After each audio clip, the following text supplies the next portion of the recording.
Anne of Green Gables by Lucy Maud Montgomery. Chapter 19. A Concert, a Catastrophe, and a Confession.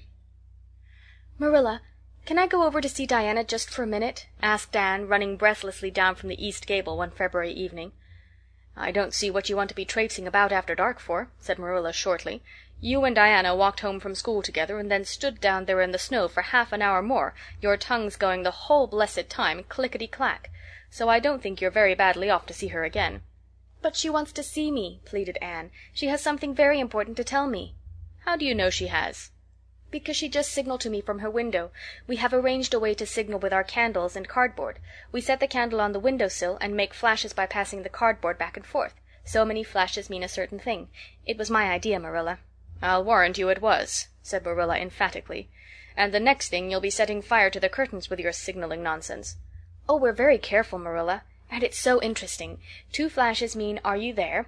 3 mean 'Yes,' and 4 'No.' 5 mean 'Come over as soon as possible because I have something important to reveal.' Diana has just signaled 5 flashes, and I'm really suffering to know what it is." "Well, you needn't suffer any longer," said Marilla sarcastically. "You can go, but you're to be back here in just 10 minutes, remember that." Anne did remember it, and was back in the stipulated time, although probably no mortal will ever know just what it cost her to confine the discussion of Diana's important communication within the limits of 10 minutes. But at least she had made good use of them. "Oh, Marilla, what do you think? You know tomorrow is Diana's birthday. Well, her mother told her she could ask me to go home with her from school and stay all night with her. And her cousins are coming over from Newbridge in a big pung sleigh to go to the debating club concert at the hall tomorrow night. And they are going to take Diana and me to the concert, if you'll let me go, that is. You will, won't you, Marilla? Oh, I feel so excited." "You can calm down then, because you're not going. You're better at home in your own bed. And as for that club concert, it's all nonsense, and little girls should not be allowed to go out to such places at all." "I'm sure the debating club is a most respectable affair," pleaded Anne. "I'm not saying it isn't, but you're not going to begin gadding about to concerts and staying out all hours of the night. Pretty doings for children. I'm surprised at Mrs. Barry's letting Diana go." "But it's such a very special occasion," mourned Anne, on the verge of tears. "Diana has only one birthday in a year. It isn't as if birthdays were common things, Marilla. Prissy Andrews is going to recite 'Curfew Must Not Ring Tonight.' That is such a good moral piece, Marilla. I'm sure it would do me lots of good to hear it. And the choir are going to sing 4 lovely pathetic songs that are pretty near as good as hymns. And oh, Marilla, the minister's going to take part. Yes, indeed he is. He's going to give an address. That will be just about the same thing as a sermon. Please mayn't I go, Marilla?" "You heard what I said, Anne, didn't you? Take off your boots now and go to bed. It's past 8. "There's just one more thing, Marilla," said Anne, with the air of producing the last shot in her locker. "Mrs. Barry told Diana that we might sleep in the spare room bed. Think of the honor of your little Anne being put in the spare room bed." "It's an honor you'll have to get along without. Go to bed, Anne, and don't let me hear another word out of you." When Anne, with tears rolling over her cheeks, had sorrowfully gone upstairs, Matthew, who had been apparently sound asleep on the lounge during the whole dialogue, opened his eyes and said decidedly, "Well now, Marilla, I think you ought to let Anne go." "I don't then," retorted Marilla. "Who's bringing this child up, Matthew? You or me?" "Well now, you," admitted Matthew. "Don't interfere then." "Well now, I ain't interfering. It ain't interfering to have your own opinion. And my opinion is that you ought to let Anne go." "You'd think I ought to let Anne go to the moon if she took the notion, I've no doubt," was Marilla's amiable rejoinder. "I might have let her spend the night with Diana, if that was all, but I don't approve of this concert plan. She'd go there and catch cold like as not, and have her head filled up with nonsense and excitement. It would unsettle her for a week. I understand that child's disposition and what's good for it better than you, Matthew." "I think you ought to let Anne go," repeated Matthew firmly. Argument was not his strong point, but holding fast to his opinions certainly was. Marilla gave a gasp of helplessness and took refuge in silence. The next morning, when Anne was washing the breakfast dishes in the pantry, Matthew paused on his way out to the barn to say to Marilla again, "I think you ought to let Anne go, Marilla." For a moment Marilla looked things not lawful to be uttered. Then she yielded to the inevitable and said tartly, "Very well, she can go, since nothing else'll please you." Anne flew out of the pantry, dripping dishcloth in hand. "Oh, Marilla, Marilla, say those blessed words again." "I guess once is enough to say them. This is Matthew's doing, and I wash my hands of it. If you catch pneumonia sleeping in a strange bed or coming out of that hot hall in the middle of the night, don't blame me, blame Matthew. Anne Shirley, you're dripping greasy water all over the floor. I never saw such a careless child." "Oh, I know I'm a great trial to you, Marilla," said Anne repentantly. "I make so many mistakes. But then just think of all the mistakes I don't make, although I might. I'll get some sand and scrub up the spots before I go to school. Oh, Marilla, my heart was just set on going to that concert. I never was to a concert in my life, and when the other girls talk about them in school I feel so out of it. You didn't know just how I felt about it, but you see Matthew did. Matthew understands me, and it's so nice to be understood, Marilla." Anne was too excited to do herself justice as to lessons that morning in school. Gilbert Blythe spelled her down in class and left her clear out of sight in mental arithmetic. Anne's consequent humiliation was less than it might have been, however, in view of the concert and the spare-room bed. She and Diana talked so constantly about it all day that with a stricter teacher than Mr. Phillips, dire disgrace must inevitably have been their portion. Anne felt that she could not have borne it if she had not been going to the concert, for nothing else was discussed that day in school. The Avonlea Debating Club, which met fortnightly all winter, had had several smaller free entertainments, but this was to be a big affair, admission 10 cents in aid of the library. The Avonlea young people had been practicing for weeks, and all the scholars were especially interested in it by reason of older brothers and sisters who were going to take part.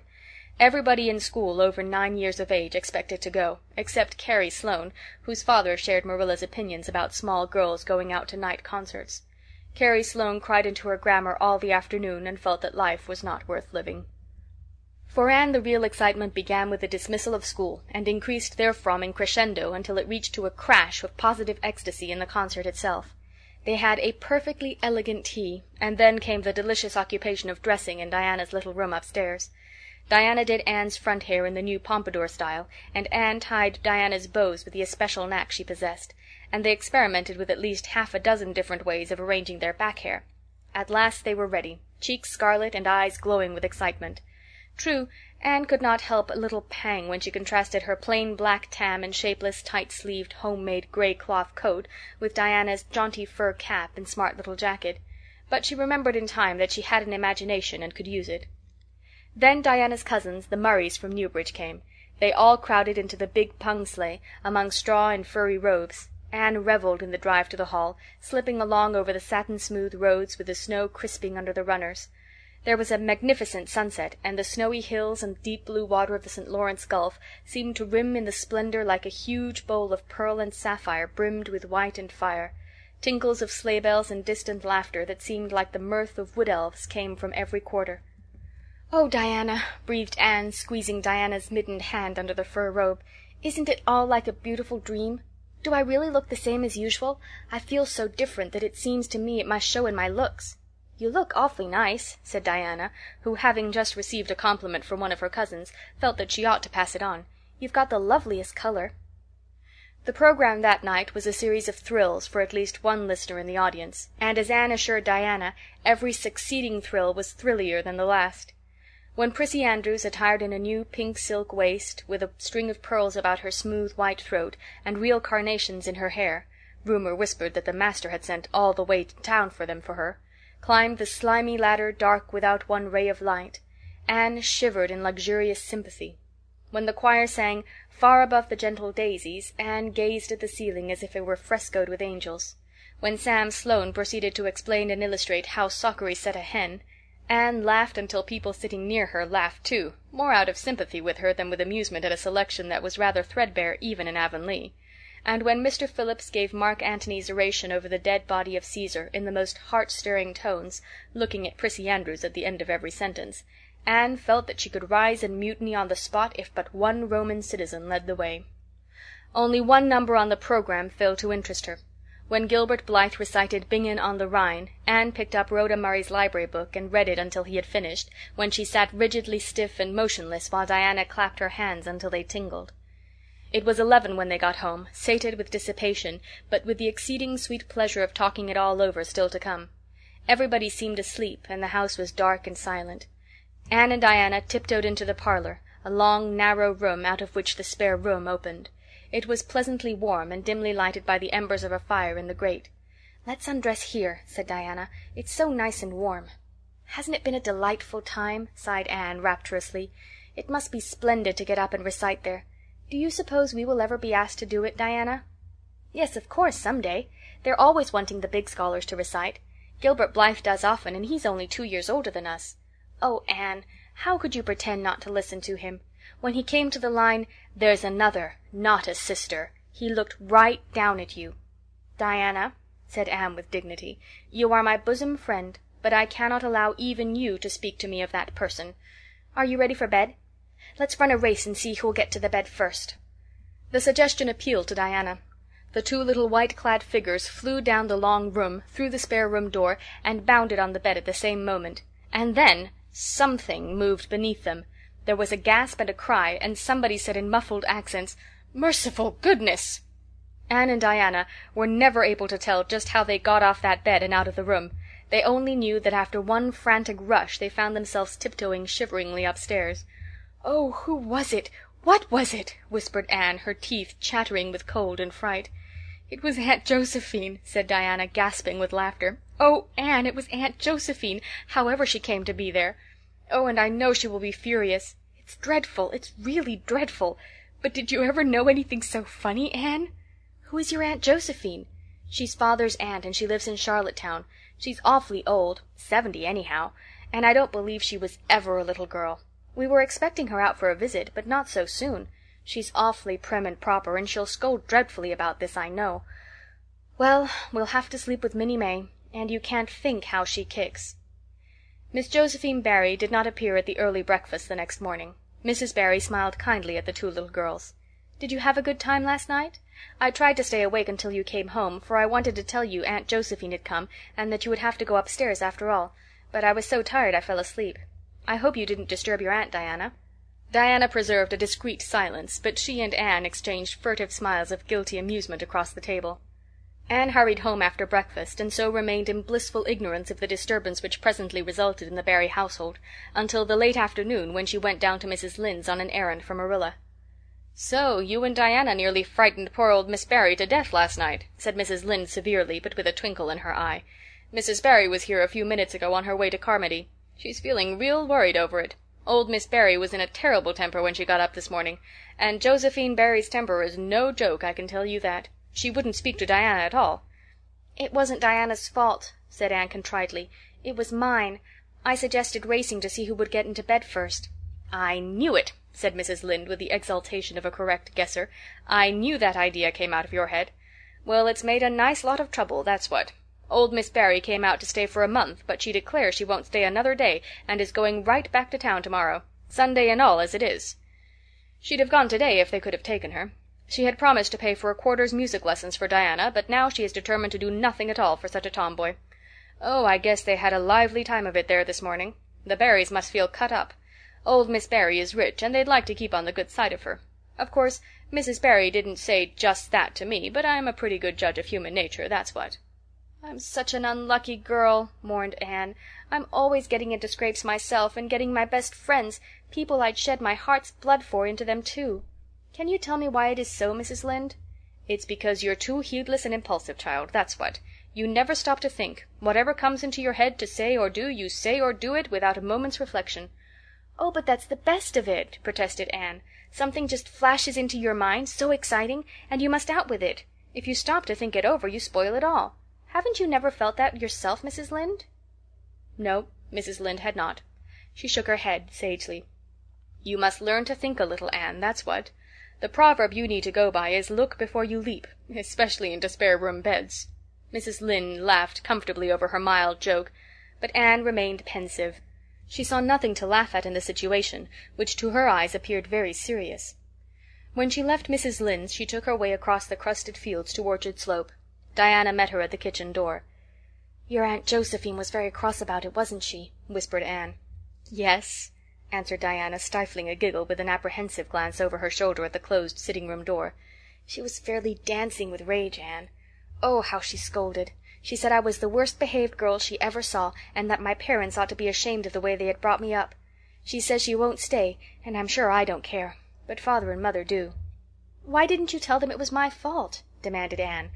"It's likely I'd do such a thing, isn't it?" said Diana with just scorn. "I'm no telltale Anne Shirley, and anyhow I was just as much to blame as you." "Well, I'm going in to tell her myself," said Anne resolutely. Diana stared. "Anne Shirley, you'd never! Why, she'll eat you alive!" "Don't frighten me any more than I am frightened," implored Anne. "I'd rather walk up to a cannon's mouth. But I've got to do it, Diana. It was my fault and I've got to confess. I've had practice in confessing, fortunately." "Well, she's in the room," said Diana. "You can go in if you want to. I wouldn't dare. And I don't believe you'll do a bit of good." With this encouragement Anne bearded the lion in its den, that is to say, walked resolutely up to the sitting-room door and knocked faintly. A sharp "Come in" followed. Miss Josephine Barry, thin, prim, and rigid, was knitting fiercely by the fire, her wrath quite unappeased, and her eyes snapping through her gold-rimmed glasses. She wheeled around in her chair, expecting to see Diana, and beheld a white-faced girl whose great eyes were brimmed up with a mixture of desperate courage and shrinking terror. "Who are you?" demanded Miss Josephine Barry without ceremony.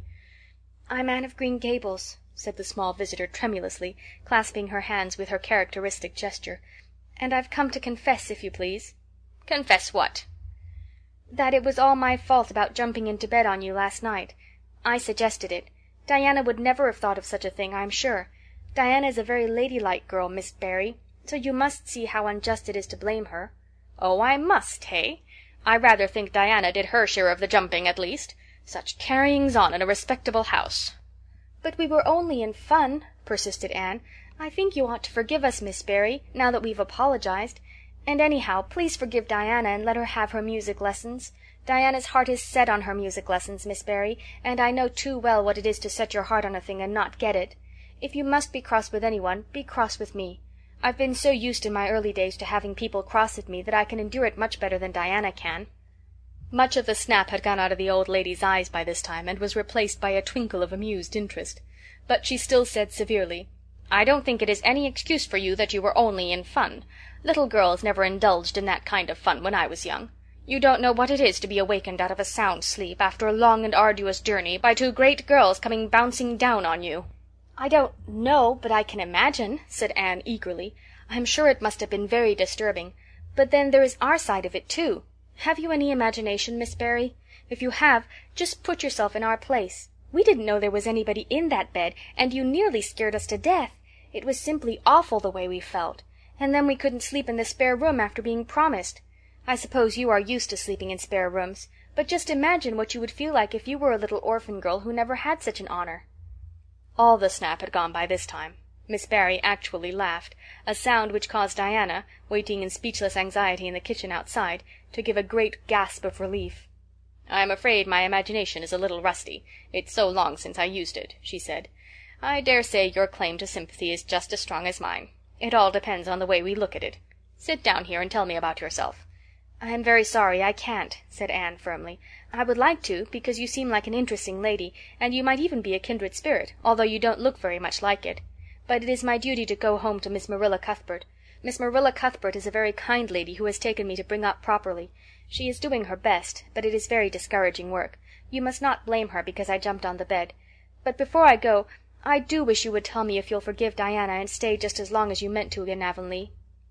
"I think perhaps I will, if you will come over and talk to me occasionally," said Miss Barry. That evening Miss Barry gave Diana a silver bangle bracelet and told the senior members of the household that she had unpacked her valise. "I've made up my mind to stay simply for the sake of getting better acquainted with that Anne girl," she said frankly. "She amuses me, and at my time of life an amusing person is a rarity." Marilla's only comment when she heard the story was, "I told you so." This was for Matthew's benefit. Miss Barry stayed her month out and over. She was a more agreeable guest than usual, for Anne kept her in good humor. They became firm friends. When Miss Barry went away she said, "Remember, you Anne girl, when you come to town you're to visit me, and I'll put you in my very sparest spare room bed to sleep in." "Miss Barry was a kindred spirit after all," Anne confided to Marilla. "You wouldn't think so to look at her, but she is. You don't find it out right at first, as in Matthew's case, but after a while you come to see it. Kindred spirits are not so scarce as I used to think. It's splendid to find out there are so many of them in the world." End of chapter 19.